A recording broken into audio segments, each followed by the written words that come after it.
Dear students, today we'll discuss about one issue, very important issue in the world politics, and that is the clash of civilizations. It was in 1996 one American political scientist, namely Samuel P. Huntington, have written a book that is Clash of Civilization. He said the war will be there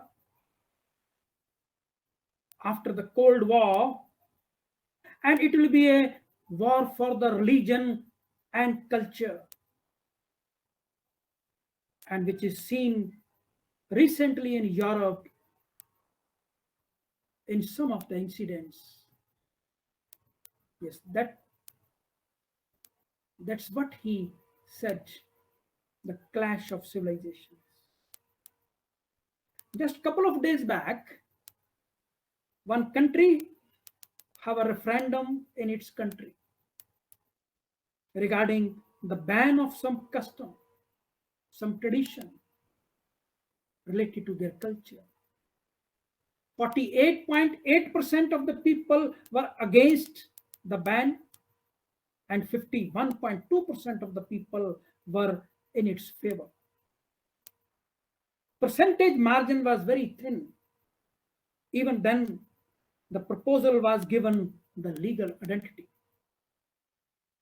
Ban was for the burqa and the niqab, which the Muslim girls, women wears.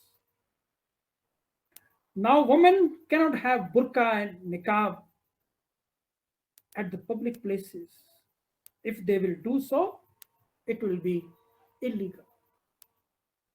In Europe, there are incidents which shows that Islam versus West. Europe is a continent which consists of 44 countries, and the population is about 74 crores. Mostly population is Christians, which is about two-thirds of the total population. And in 2010, 1 crore and 90 lakh population was of Muslims only. And most of these Muslims are refugees from West Africa, Iraq, Syria, and Afghanistan. And by 2016, the population of Muslims increased up to 2.5 crores. In between 2010 to 2016, about 70 lakh migrants reached in Europe. In September 2001, in USA, on the World Trade Center, there was an attack, that is 9/11. After that, Islamic people were considered as terrorists in the world.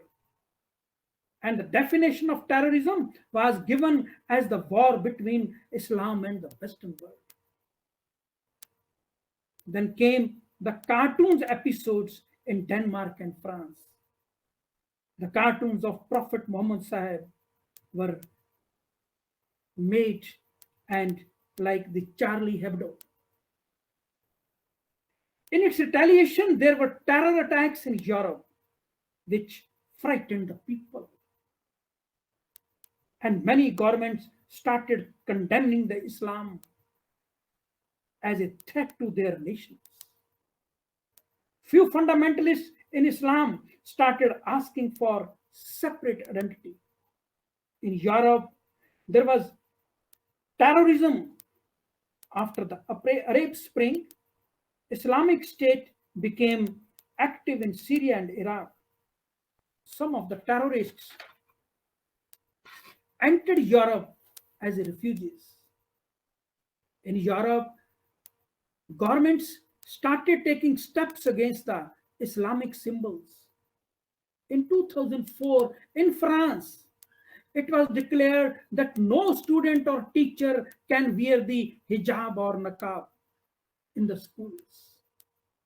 And it was also declared that no religious symbols will be put in the government schools by any students. On 11th April 2011, France overall banned the burqa. No woman, even the French woman, cannot wear the burqa in the public places. They cannot come out from their houses.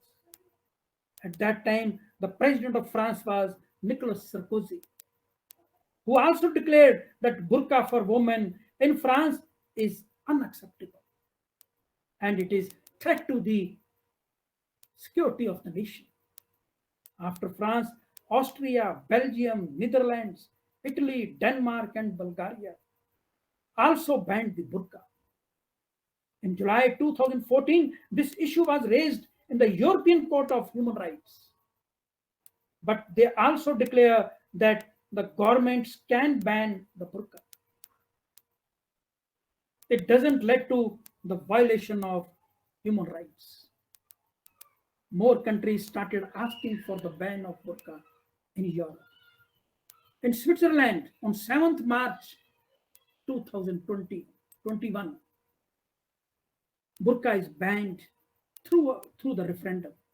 And the referendum has done by one political party of Switzerland, that is SVP, whose abbreviation is Switzerland People's Party or Swiss People Party.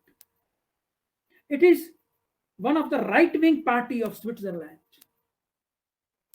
They are strictly against the immigration of Muslims in Europe. Through referendum, it is declared that women cannot wear the burqa on the public places. Though the margin was very thin, earlier there was a referendum held in 2019. It was to be held in 2019, but it was dropped. Then in 2020, because of COVID, it was not done. Now finally, it is completed. Now, why Switzerland have done so? Is there any threat to the Switzerland from the Islamic world? Switzerland population is about 85 lakh. Out of it, only 4 lakh people are Muslim. That is just 5% of the total population of Switzerland. According to the researchers, no Muslim woman wears the burqa in Switzerland.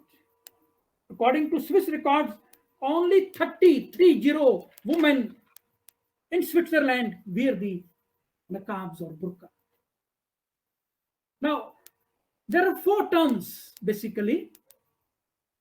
One is burqa, another is niqab, third is hijab, and fourth is chadar. What is their definition? Burqa. Burqa is where in the head and body is covered.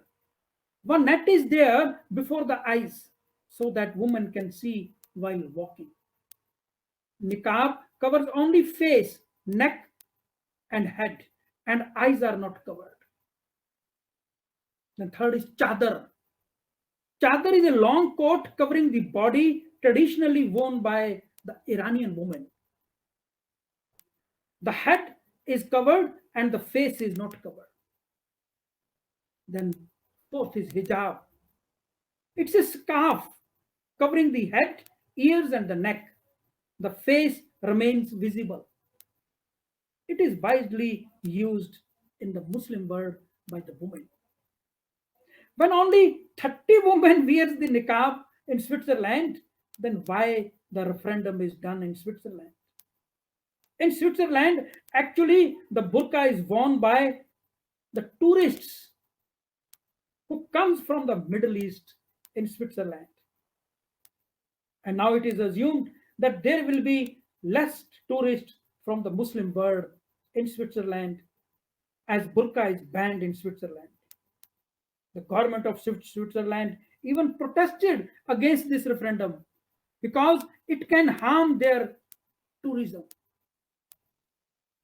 why SVP, Swiss party, brought this referendum? Actually, in 2009, there was one campaign that is Stop the Minarets. Minaret is just close to the mosque, and it is a part of the mosque from where the call is given for the prayer. SVP was protesting that the construction of minarets should be stopped in Switzerland because it is an alien architecture. In the proposals, minarets were compared with the missiles. A referendum was done at that time also. In entire Switzerland, there are only 3 minarets. And there was no call of azan or call from these minarets. SVP have just hyper it. Otherwise, there were no signs, no threat, and no disturbance due to the Islamic people in Switzerland. According to SVP, if the symbols won't be banned, then there will be a isolation in Switzerland, and they will make Switzerland one Islamic nation. So Islamophobia is there. Muslims of Switzerland are more liberal as compared to the Muslims of the other European countries. They freely mixed up with the population of Switzerland, and even they mix it up in the society. According to some scholars, this ban can divide the society and can be harmful in the future. In the end, I will again repeat about the American scholars' thesis, Clash of Civilization. Is this thesis, which was written a quarter century back, will lead to the actual clash of civilization? This is a big question mark. According to most of the scholars, yes, the world is moving towards the clash of civilizations. Thank you very much.